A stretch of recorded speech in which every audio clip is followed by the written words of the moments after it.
Sir सबसे पहले आप अपना परिचय दीजिए।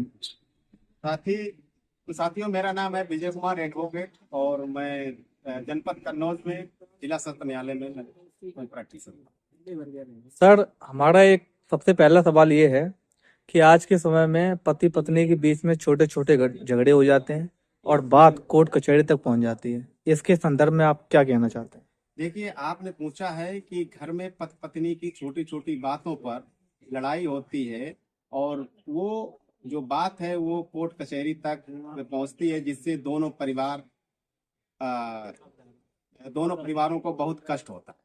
क्योंकि एक तो में इज्जत जुड़ी होती है, एक अगर सम्मानजनक व्यक्ति समाज में है तो वो लगता है कि फिर कोर्ट कचहरी जाना और पारिवारिक मैटर है वो हमारा ना पहुंचे, घर में ही निपटे। इसका मतलब यही तो हुआ आपके आपके क्वेश्चन का। तो सुनिए, देखिए, घर में क्या है कि जब तक पति और पत्नी दोनों और पति और पत्नी के जो रिश्तेदार हैं, यानी कि पति के घर वाले, अगर इन लोगों में अगर प्रत्येक बहू को अगर अपनी बेटी समझ कर रखा जाए तो कभी ये झगड़े कोर्ट कचहरी तक नहीं पहुंचे। क्योंकि मानव है, मानव गलतियां करता है और अपने बच्चे की गलती किसी को नहीं देखती। जब वही बेटी जब दूसरे घर से दूसरे घर में पहुंचती है तब उसकी छोटी छोटी बातों को भी लोग ध्यान में रखते हैं।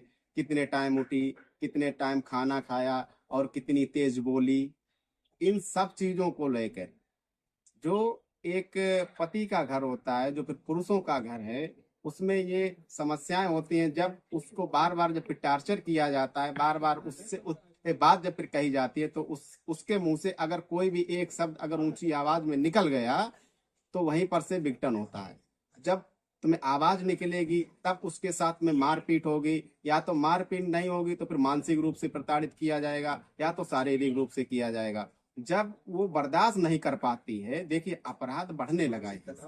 जैसे जैसे उसको टॉर्चर मिलेगा वैसे वैसे वो बात ज्यादा फैलेगी, क्योंकि जो बात घर में होनी चाहिए वो बात मैके भी पहुंचेगी। जब मैके पहुंचेगी तो फिर मैके वाले घर में आएंगे, तो वो बात घर से निकलकर तब वो कोर्ट कचहरी पहुंचती ठीक है सर। सर बाकी सर ये सेकंड हमारा सवाल ये था कि आपके नज़र में सर शादी क्या है और पति पत्नी के जो ड्यूटीज होते हैं, जो कर्तव्य होते हैं, वो सर कहते होना चाहिए। है। देखिए, पति पत्नी और शादी क्या है? शादी जो है एक वो करार कहते हैं, हम कह सकते हैं कि एक करार है। क्योंकि जब हम सहमत हैं और आप भी सहमत हो तभी हम एक दूसरे के साथ में रह सकते हैं। और जब ये करार है तो फिर कई चीजों को लेकर हमारे बीच में आपस में एक समझौता हो कि हमको कैसे रहना है, कैसे जीवन यापन करना है, मुझे क्या करना है। ये दोनों लोगों का उद्देश्य होता है। ठीक है। जहां पर ये चीजें सही नहीं बैठती हैं वहां पर विघटन होने लगे। इससे आपस में जो छोटी मोटी बातें हैं, जो गलतियां होती हैं, कभी किसी से गलती हो गई उससे कह दो कि ये तुम्हारी गलती है, इस गलती को सुधारिए। देखिए, शिक्षित होना, लोग कहते हैं कि शिक्षित होना जरूरी है, क्योंकि शिक्षित लोग जल्दी लड़ाई दंगा नहीं करते हैं। मैं ऐसा नहीं मानता। क्योंकि समाज में अगर जागरूक व्यक्ति है तो वो सबसे अच्छा व्यक्ति है। क्योंकि एक पढ़ा लिखा होता है, एक जागरूक होता है। अगर पढ़ा लिखा है एक किताब पढ़ के आ सकता है व्यक्ति, अगर वो सामाजिक रूप से जागरूक नहीं है तो मैं उसको नहीं, मैं पढ़ा लिखा भी नहीं मानता हूँ। बेशक वो पढ़ा लिखा है, अगर अगर वो सामाजिक जागरूक नहीं है तो वो कुछ भी नहीं है। क्योंकि समाज जो हमारा बंधा हुआ है, एक वो हमारी जो रूढ़ी और प्रथाएं हैं, उनसे समाज हमारा इकट्ठा है। नहीं तो अगर ये रूढ़ प्रथाएं ना हो तो जो प्राचीन काल के समय में मानव भी जानवर बन गए। इसीलिए प्रत्येक धर्म बनाया गया है, व्यक्ति को एक धर्म व्यक्ति को जोड़ कर रखा, जिसको कहते हैं आस्था। सर हमारा तीसरा सवाल ये है कि केस होने के बाद क्या पति पत्नी को समझौता कर लेना चाहिए? हाँ, बिल्कुल कर लेना चाहिए।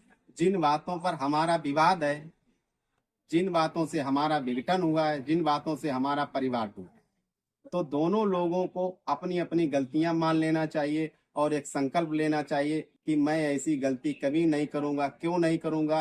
कि जो हमारी आने वाली जनरेशन है, क्योंकि जो जो फिर नई जनरेशन होती है वो देश का भी भविष्य होता है और एक बुढ़ापे का आपका भी सहारा, जो पति पत्नी होते हैं उनका भी सहारा बने हो। अगर बच्चे का अगर अच्छा विकास नहीं हो पा रहा है अच्छा विकास नहीं हो पा रहा है तो उसमें हमारी और समस्याएं फिर खड़ी हों। इसीलिए बच्चों को हित को ध्यान में रखकर आपस में समझौता कर लेना चाहिए। और जो माँ बाप ने एक में आस लगा के जो फिर बैठे हुए हैं कि बेटा या बहू हमारी बुढ़ापे का जो हमारी सहारा बनेगी, तो वो सहारा बिखरना नहीं चाहिए। उनकी भी एक में आस होती है कि ये लोग हमको सहारा देंगे।